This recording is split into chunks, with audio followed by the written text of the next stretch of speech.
Hai, Assalamualaikum semua. Hari ini kita nak belajar resepi special sikit Resepi untuk buat thosai. Jadi dia kalau nak makan waktu berbuka pun boleh atau bila-bila masa saja, sarapan ke, makan petang, memang sedap sangat. Kita akan belajar sekali dengan chutney kelapa.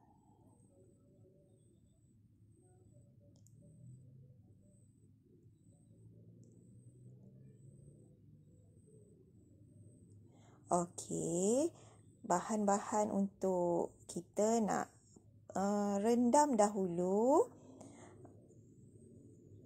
Ada halba, kacang dal putih, beras dan juga air. Kita akan rendam kesemua ni. Okey, halba, kacang dal putih, beras. Kita kacau sikit. Bagi sebati sikit bahan dia.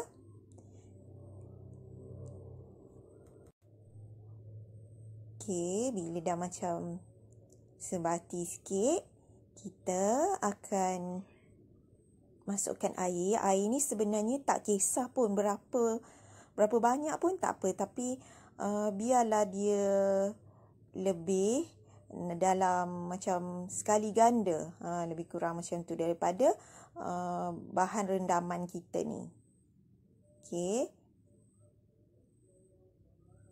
Dan kita dah rendam tadi 5 hingga 8 jam. Kemudian dia akan kembang kan. Bila dia kembang macam ni, baru dia lembut dan mudah untuk kita kisar. Jadi kita toskan dahulu bahan rendaman ni. Dan kita akan kisar bersama dengan 1 genggam nasi. Nasi semalam lebih baiklah. Okey. Masukkan ni. Kalau bahan rendaman tadi ni, kita boleh masukkan semua saja untuk kita kisar. Kalau pengisar kita jenis yang besar kan. Tapi ini akak buat setengah-setengah lah. Okey, dah lepas kita kisar, kita masukkan dalam satu bekas. Kalau ada bekas tembikar, sebenarnya lebih baik lah. Kalau tak ada, ni akak guna bekas kaca. Tapi kalau tak ada bekas BPA free pun boleh. Asalkan bekas ni boleh ditutup untuk masa rendaman peraman nanti Sekarang kita kisar lagi setengah kacang ni.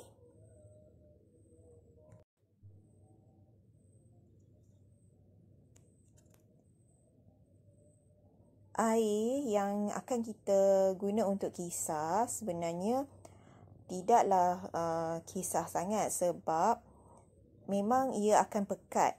Kita boleh tambah air kemudian kalau dia terlalu pekat kan. Tapi ni kita agak-agak dalam cukup-cukup paras kacang yang kita letak dalam blender tu Jadi lebih mudah untuk dikisar nanti.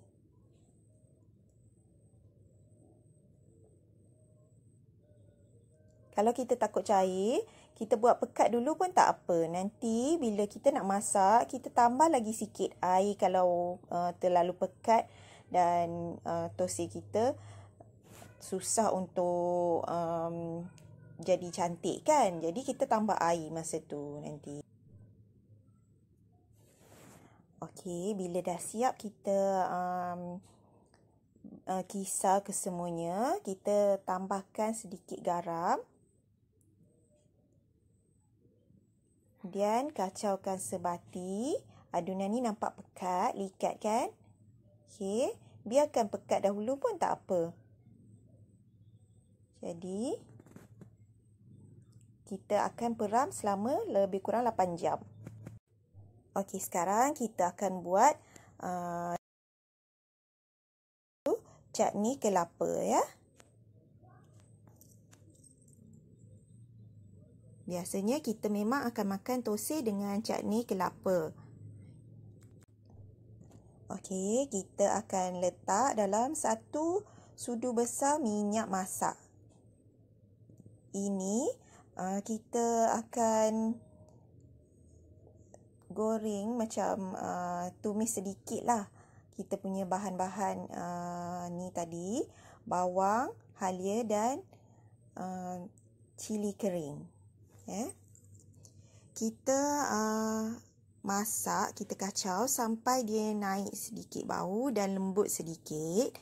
Kemudian kita akan letak kelapa parut kan. Jadi ni belum lembut sangat lagi. Okey, bila dah lembut sikit baru kita letak kelapa dan kita kacau lagi bagi sebati sampai kelapa ni agak kering sedikit. Jadi bau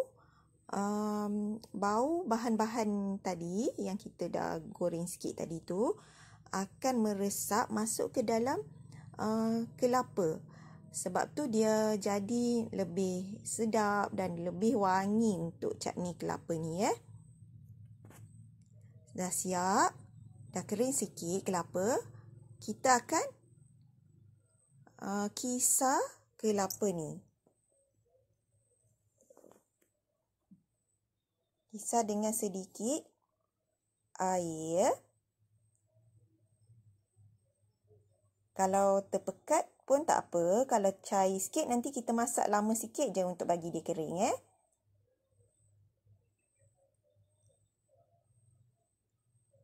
Kita kisar supaya kelapa ni lebih halus. Kalau nak letak lebih cili pun boleh. Okey, sekarang dah lepas kisar, kita akan tumis biji sawi dan juga daun kari.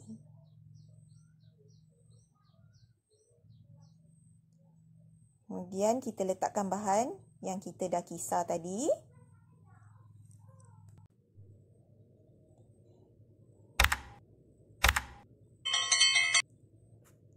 Kita akan masak sampai sedikit kering dan bahan-bahan ni menjadi cukup masak. Dan kita akan tambah garam sebagai perasa bila dah agak kering sedikit. Nampak dia dah kering kan? Jadi barulah cili kita tadi cukup masak, bawang kita pun cukup masak, baru dia mesra dan sedap. Okey, cutney tadi dah siap. Jadi kita akan buat pula thosai. Thosai ni yang kita dah rendam tadi dalam lebih kurang 8 jam. Jika kita nampak macam terlalu pekat ataupun masa kita nak canaikan atas kuali nanti, dia pecah, maksudnya dia terlalu pekat. Jadi tambahkan sedikit saja air lagi. Okey, ini ada minyak bawang. Kalau nak guna minyak masak biasa pun boleh. Ni saja untuk bagi naik lebih bau dan lebih sedap. Okey, kita letakkan dalam 1 sendok besar. Kemudian kita pusing-pusingkan saja dari dalam ke luar. Dia memang macam ni. Dia tidaklah semuanya rata kan, sama je. Okey. Bila dah cukup masak dan nampak brown sikit kan, kita akan angkat. Mula-mula ni mungkin agak melekat sedikit lah kan. Mungkin dalam 2-3 kali buat melekat sikit. Tapi lama-lama dah akan okey nanti. Okey, siap kita punya thosai. Akan tunjuk lagi sekali macam mana untuk buat thosai ni. Kita mesti letak minyak sikit. Kalau ada yang melekat-melekat tu buangkan sedikit. Letak 1 sendok. Kemudian pusing-pusingkan dari dalam ke luar. Okey, bila dah nampak masak, dah brown sikit nampak, kita akan angkat. Okey. Jadi dah siap thosai kita untuk dimakan, berbuka, sarapan atau bila-bila masa saja. makan dengan chutney kelapa. Memang sedap dan lebih sihat sebab kita gunakan bahan-bahan dari rumah kita sendiri, kan? Okey, terima kasih kerana sudi menonton.